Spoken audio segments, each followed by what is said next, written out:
Welcome, ladies and gents, to part 5. Alright, so we're going to wrap things up with the Bills and the Dolphins. Alright, starting with the Bills. Do you think Rex Ryan feels at all sour for how things ended with the Jets?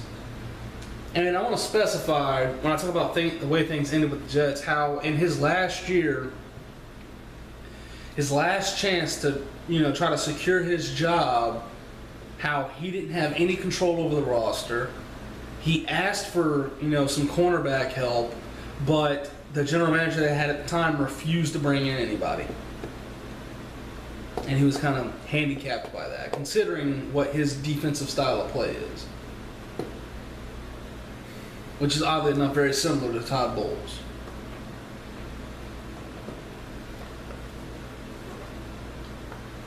I don't know. You look at what didn't the Jets go to the AFC Championship like 2 years in a row, and then they just kind of fall off, decline. I think a little bit. The team was just ready to go in another direction. Yeah, I mean, if you're going to go in another direction, well, do you really want this guy to keep going on with his scheme if you're looking to go another way? Or are you just trying to ride it out? It's weird though, because like you say, the team wants to go in another direction, but did they really change direction at all? I mean, Todd Bowles runs like damn near identical defense. I don't know, a lot of man coverage and blitzing. I don't know if it's a 3-4 or 4-3, but I mean the feel and the aggression, the amount of blitzing and things, and the exotic packages, it's very similar to Rex Ryan. So I mean, I don't know. But Rex has, for the most part, said that he understands why they had the cannon, and honestly, I believe him. I feel like he holds no ill will towards them. So, now we go from the Jets, talking about Rex and the Jets, to Rex and the Bills. Are the Bills better off with Rex than they were last year with Doug Marrone?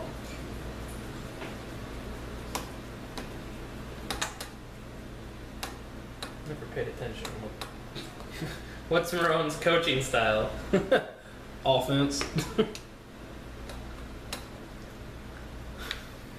I mean, and then of course they had Jim Schwartz as their D coordinator, but I think he left. I mean, you've got a strong defensive team bringing in a defensive-minded coach, bolstering a strength. So you bolster a strength, the strength is there, so where do the Bills need improvement? Quarterback. The offensive side of the ball. Yeah. Apparently Marrone's not getting that done on the offensive side, so. However, one thing I will say, compared to Rex's stint in New York, they had Santonio Holmes when Santonio Holmes was still decent, but he was never a game changer. Yeah. He made a couple of nice catches, had that one catch in the Super Bowl, but he was never really a game-changing guy. However, Sammy Watkins has that ability to be game-changing. And Robert Woods is a really solid complementary receiver. So, I think Rex has a much better receiving set now than he did when he was with the Jets. So if he can get somebody to play Mark Sanchez level in that offense, there's a legit chance that maybe they can repeat what he did in New York. I mean, the dude knows Brady. He knows how to fuck with Brady and Belichick and beat them. So, hey, maybe they can come together and get it done. And considering the dude knows how to beat Belichick and Brady, and these guys, and Buffalo resides in the AFC East, I think they're better off with Rex. I mean, there's a lot of people hating on them saying Buffalo's not going to do anything with Rex because Rex sucks, blah, blah, blah, blah, blah. But I think they're going to be better off with Rex. All that being said, they don't have a first round pick. Their first round pick is Sammy Watkins. What do you think is their biggest need in the draft? Outside of quarterback. Outside.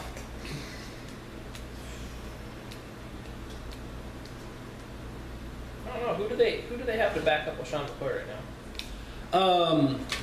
Not Ronnie. Let's say another former Eagle. The guy who used to fumble the ball, Bryce Brown and Fred Jackson. I guess Fred Jackson's on a bad backup to McCoy. Good power guy. You've got receiver weapons. Defense is pretty stout. How's their offensive line? Outside of Richie Incognito, I can't think of anybody on. Perhaps I think they may have a decent center, but Maybe go with O-line. yeah, possibility. It is a possibility. Possibility indeed. And they'll most likely have some decent O-line to choose from. Maybe they get the Lincoln Tomlinson, the guard from Duke. He looks pretty solid. I'd say O-line. I know I said besides quarterback, but quarterback. But I mean, they already got a lot of. I don't know. It's Rex's first year there. He's probably guaranteed at least 3 years. See what you got. Yeah. Marone couldn't do anything with EJ Manuel. And I know it's crazy saying Rex may be able to do something with him, but give him a shot. See if he can quit being Sam Bradford, injury prone, and see if they can pull it out. Speaking of, do you give EJ Manuel one more chance? They said it's an open competition, so he has every chance to win it now, but do you think he needs one more chance? Well, yeah, I think he needs more time, but he needs to legitimately win his job. Yeah. Did he come out same year as Gino? No, because I think Gino was the first quarterback taken that year. I think that was the year nobody took a quarterback in the first round. I don't know. I can't remember. He came out around Gino. But just like Gino, I mean, I think you give the guy one more chance because... Just because, if anything else, it's hard to develop a quarterback. It's hard to pick a quarterback that has the talent and... I mean... Yeah, okay, so he's been... They both played. They both came out at the same time. Okay. But yeah, they,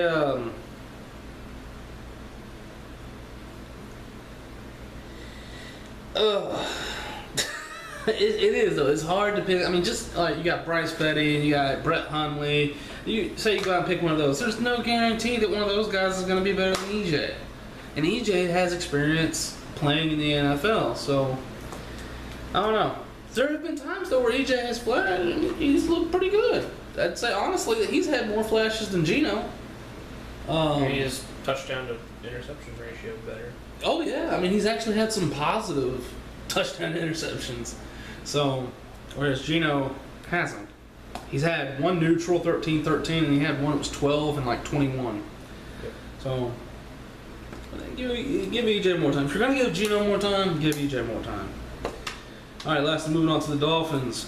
What will Sue's impact be on that team's record? How many more wins does he get them, or how many less wins do they get? I don't think he changes how many wins they get or how many less they get. The impact is how many people in that division can he take out. How many Personally, I think- how many sets of genitalia can he step on? How many hands can he break? How many calves can he crush? Yeah. I don't know. I think How many heads can he stomp? We talked about this earlier. I think the Dolphins show flashes they could be a good team. They'll go out and beat the Patriots. They'll give the Packers a run for their money and get beat in the last 6 seconds, and then they'll just shit down their leg. I kind of feel like picking up Sue was their mindset of, we're just that one star away from being it. How'd that work when you got Mike Wallace? I'm sorry, Nakamikong Sue is not going to take you to the Super Bowl. So defense wins championships, but not Sue? Not any defense he's a part of? There's always a chance that he's going to cost you with some stupid ass penalty. Just being a jackass. There's always a chance of that. There's always a chance of him, even if it's not a penalty, there's always a chance of him being a jackass and doing something dirty and then getting suspended for it. So any positive impact he brings, there's also a chance, I'm not saying it will, I'm saying there's a chance that it may also suffer a negative repercussion as well. Repercussion, however you want to say it. That may result in really just a neutral, thing. Which brings us to our next point.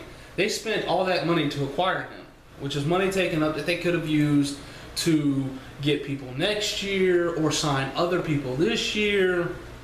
So, was it worth getting Sue, paying all that money they paid, and giving up the opportunity to perhaps sign other people next year?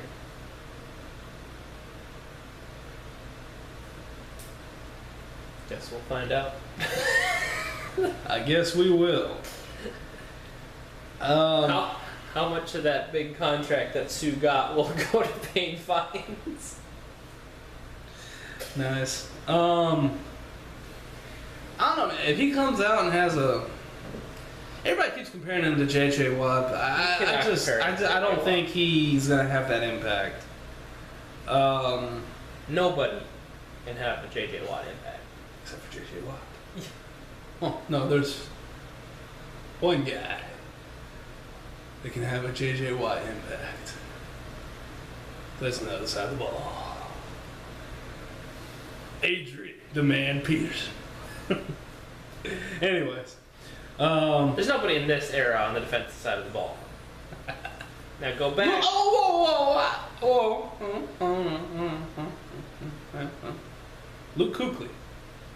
How the fuck you say his name? Dude's a beast in the middle. He's a beast, but... Dude had like 150 tackles. Go back. Reggie White. Yeah. No doubt. I just gotta... No doubt he's the most game-changing defensive end since Reggie White. But as far as like impact on every play, yeah, I mean, you try to double team him when you're pass blocking, when you're running, you try to run the opposite direction. But Sue's not that. Sue is blockable. He had 2 years where he had down years. He came out as a rookie. That was a good year. Defensive Rookie of the Year and all that shit. Always the next great thing. Next year, fell off. 4.5 sacks, no production. Year after that, comes back, has a decent year. It's like 8 sacks. Next year after that, falls off. 4.5 sacks. Year after that, last year, comes back, has a good year. No consistency. Yeah. What are you going to get from him this year? He's got that big contract. Is he going to fall back to that 4.5, 4 sack range? Or he's just not putting in the effort, not making an impact? Is that what you paid $100 million for? I don't know. Moving along, everything is kind of connected to this. It's like each question builds off the next one. Given all the moves they made, including getting Sue, are they now ready to contend within the division? Are they ready to actually challenge the Patriots, challenge the Bills, for control of that division? They're not gonna. No. I mean, Ryan Tannehill, he's better than any quarterback on the Bills roster. But where's he at truly as far as ranking amongst the other starting quarterbacks? Mid-ground. Yeah. I mean, he's not going to win any games on his back for you. There's no game where he's just going to say, fuck it, team, my back, let's go. He's not going to score enough points against a Bills defense. Mm-hmm. And he sure as hell ain't going to score enough points to go head-to-head with Tom Brady. Mm-hmm. But didn't they beat the Patriots last year? They can beat him every once in a while, but it comes down to it. Like playoff time, when it matters most. Because then they beat him pretty early in the year. Yeah, I think so. Back when Tom Brady was sucking. Yeah. So, sorry. You thought Sue was the answer, the one key piece, but, I mean, who on offense do they have that can just take over a game? Look at all the great offenses in the past. They have one player who, in a crunch time situation, fuck it, I'm taking over. All right. Even the not so great offenses, but won a Super Bowl. Look at Seattle, Marshawn Lynch. He's their takeover guy.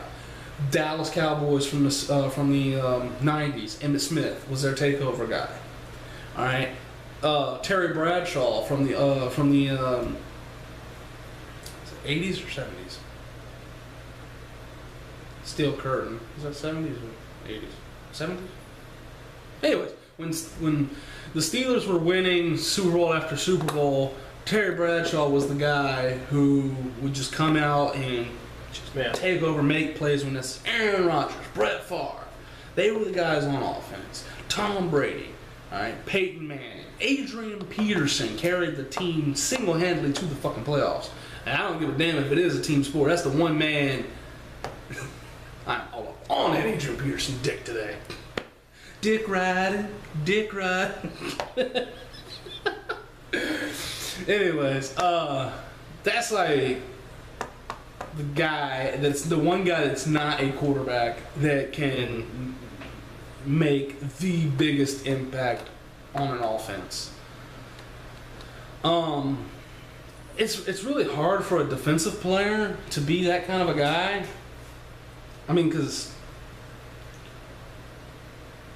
for example, okay, you compare Adrian Peterson to J.J. Watt.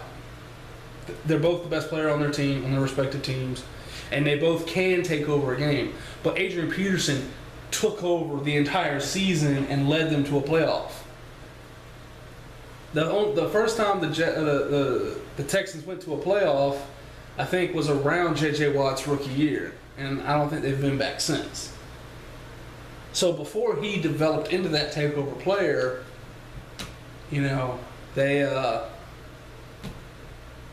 kind of, haven't. But perhaps middle linebacker is something, or linebacker, just something where you're roaming free.